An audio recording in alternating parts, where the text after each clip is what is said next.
Fellow San Diegoans, today's date is February 27, 2012. My name is Leslie Williams, and I want to make this statement. I'm in Old Town right now waiting for USD's tram service, and I want to make a statement. You know, I hope and pray that you look at all my videos, because I spend a lot of money on exposing this crime, and I do it happily. You know, I'm on Social Security disability, being gang stalked, and I'm a target of organized stalking, gang stalking in San Diego.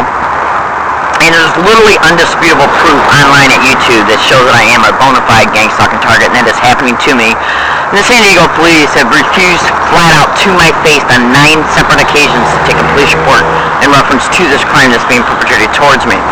Now, I want fellow San Diegoans and fellow American citizens to understand something. I'm not a troublemaker. I'm not one of those kind of people that stood out and brought all of this on themselves. I didn't bring none of it on myself. I was targeted for human trafficking, okay? Gang stalking expeditions are basically nothing but literal organized crime, and they go after anybody that they feel they can go after and get away with it as a result. And so I'm not just doing this for self-preservation purposes.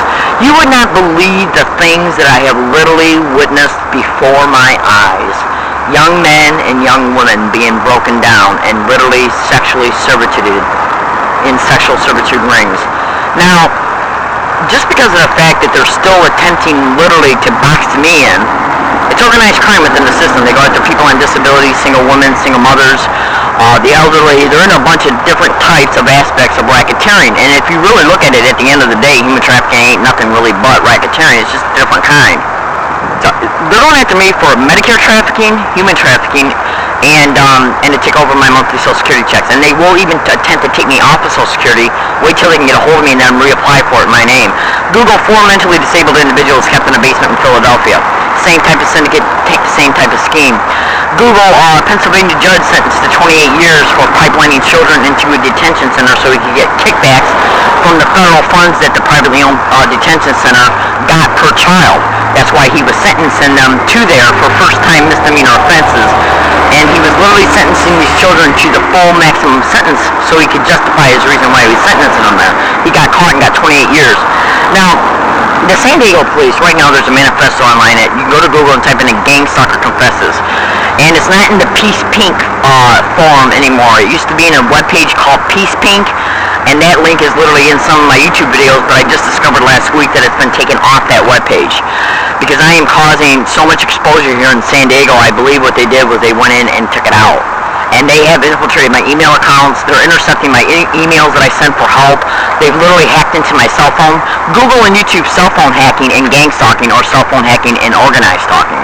I am literally still being gaslighted. I was gaslighted by an MTS bus this morning when I got on the bus, the 928. I'm being electronically harassed still here in San Diego, California, and I am still being gang stalked.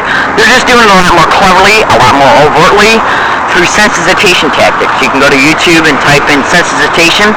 You can go to YouTube and type in, just for a bunch of preliminary introduction, go to YouTube and type in listen to a stranger. Cross-reference that tactic to gang stalking and organized stalking. Do your research at YouTube and Google in reference to gang stalking and organized stalking, and you'll see what I'm putting up with.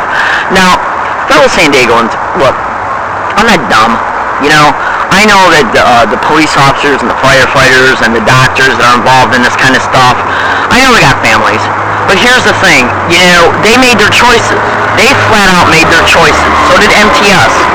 Okay, the police in the organized crime that is within the system and the power positions in the community that are attached to these gang stalking expeditions, what they do is use their literal employment descriptions that we pay their salaries for.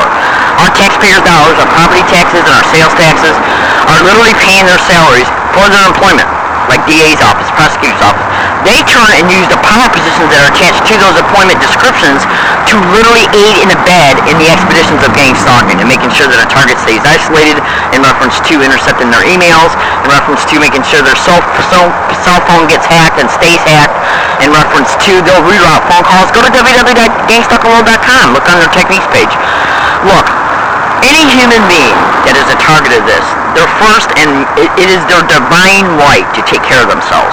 Okay, that is a right that is inherited to each individual on this planet by God, to to make sure that we are not victims of crime, no matter how small or how big the crime is.